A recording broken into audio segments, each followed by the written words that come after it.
Thank you very much to our Vice President and the Secretary of Education. Oh, please sit down. Secretary of Education, and we thank you very much for that most thorough and insightful report. And it gives us certainly a baseline. It may not be the best news that we had hoped to receive, but nonetheless, it shows us the directions in which we need to go. Senate President Mig Subiri, the other members of the Senate who are here today, the Excellencies of the Diplomatic Corps, members of the Cabinet, the Chair of the Senate Committee on Basic Education, Senator Sherwin Gatchalian, Pasay City Mayor Imelda Calixto Rubiano, Basic Education and Culture Chairman, Congressman Roman Romulo, and the other members of the House of Representatives, my fellow workers in government, ladies and gentlemen, good afternoon. It is an honor to join you today for the first part of the Basic Education Report. And it is particularly important, as we were noting during this, while the Vice President was speaking, that this has been the first conference of this kind for many, many years. And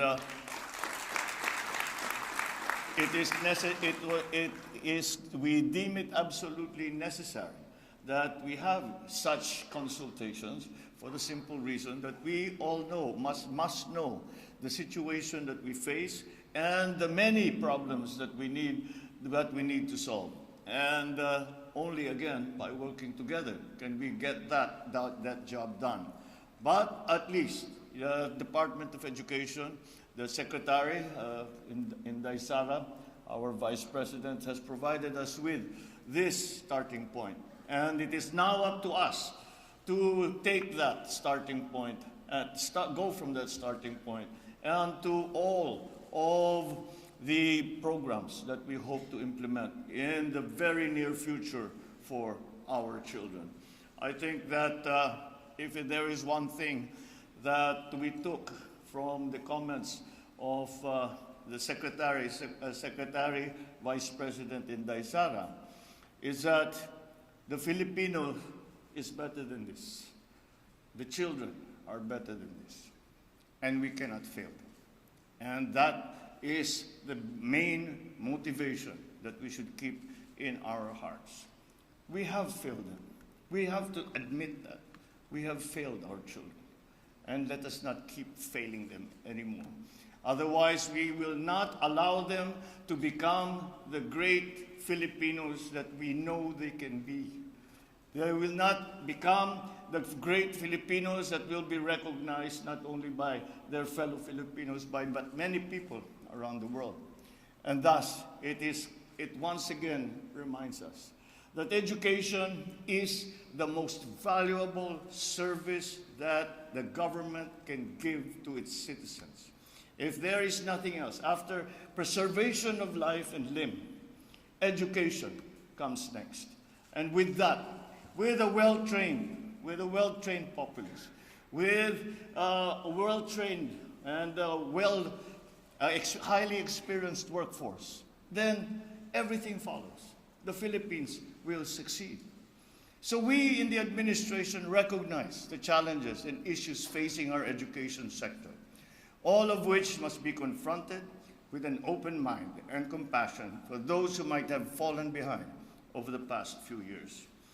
I am confident that we will see noticeable improvements moving forward because our Department of Education, that is spearheaded by no less than our hardworking Vice President in Daisara Duterte, is there. Let me also acknowledge and convey my deepest appreciation to the men and women of DepEd who are now in the hot seat because pinakilala na kayo ni Inday Sara sa aming lahat, kaya pagka magka-problema, alam na namin kung sinong lalapitan namin.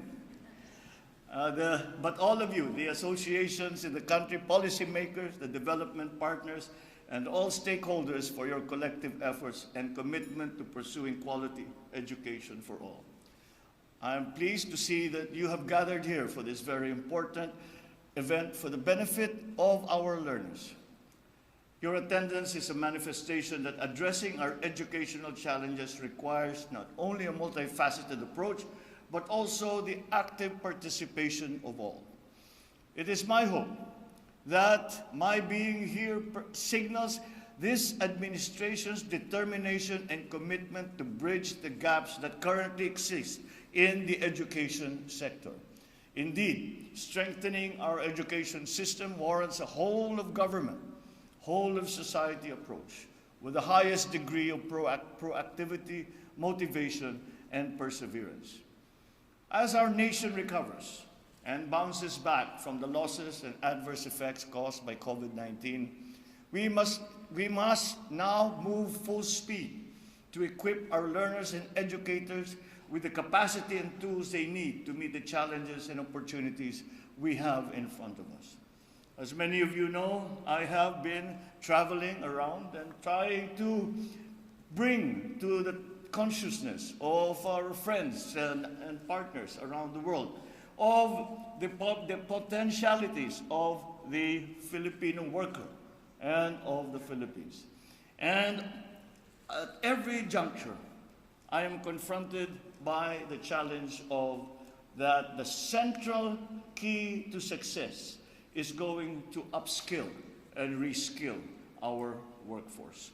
And that again brings us to the importance of education, not only as a moral imperative for government, but as a practical one. Because without that skilled workforce, we cannot compete and we cannot succeed. So I'm gratified to see that that has become a very large part of the plans that the DepEd has for the future. The pandemic also brought to our consciousness the importance of being able to adapt to new and changing realities, as well as unexpected circumstances. So again, we must consistently develop and adopt innovative paradigms and strategic reforms that will ensure the resilience of our educational landscape. We must first act locally in order for us to be competitive globally. We will work hard so that no Filipino is left behind. And to do even better, we will ensure that we are at par with the global standards in basic education. This endeavor will be at the forefront of our efforts to realize our vision of providing quality education for our children and for generations to come. I have previously mentioned that this administration will at no point scrimp on investment in our educational sector and in our young learners. And I am here today to reaffirm that commitment. We will build infrastructure.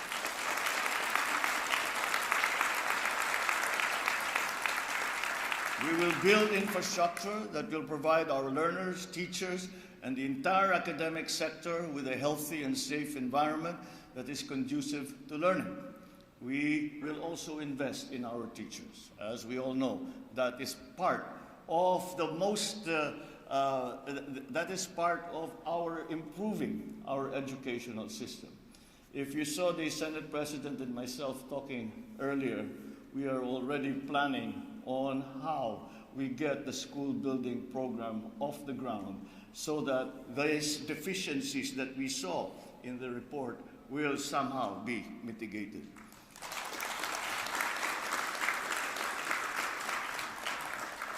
Our teachers are there because it is a vocation. Teachers do not become teachers because it is their job. Teachers do not become teachers because they want to become rich. Teachers become teachers because they have to. It is a vocation, and it is up to us to support them in that effort because they feel the need to educate young people.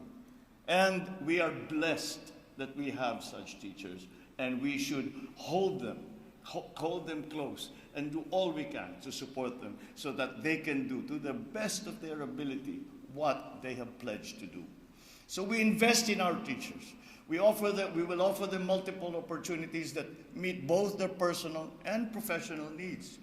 We will offer them the support they need terms of resources, in terms of programs and policies, so that they can effectively perform the roles as teachers and mentors of our children. It is my firm belief that quality teachers yield hardworking, productive, and law-abiding citizens.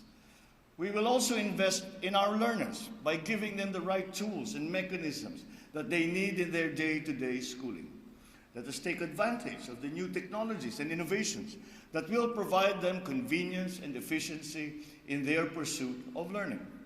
Aside from advancing their academic competencies, it is also imperative that we hone them to become productive and responsible members of our society. Let us embrace the DepEd's theme, and a fine one it is, Bansang Makabata, Batang Makabansa. In that way, we can produce young citizens who are not only productive, but also harbor genuine love and passion for our country. That is why I have always been consistent in expressing my full support to the DepEd's plans to take critical, bold, yet sustainable actions that will improve our country's educational sector and address learning challenges. It is something that I have been espousing throughout my entire professional career. And at every position that I have ever held, the very first action I ever took was always to find a way to help our teachers. I know the conditions that they have to work in. I know the difficulties that they have to face, and yet they come to school and look after our children. That is a blessing. So I stand behind you as we come up with a long-term vision and forward-thinking solutions that will benefit our children. I would like to emphasize, however, that government is not able to execute this task alone. As I said earlier, strengthening our education system warrants the support of each one of us that are present here today. All of us have roles to play. We have parts to contribute. And so let me issue a challenge to you all to become active key players in this effort. Let us join hands and act in unison as we build the best education system that the Philippines has ever seen. We owe it to our children to prioritize their well-being and give them the highest possible quality of education so they may become the innovators and the leaders of tomorrow, not only of the Philippines, but of the world. With our united efforts, I am confident that we will succeed and bring forth a better, brighter, more prosperous future for our children. Maraming salamat po sa inyong lahat at magandang hapon po.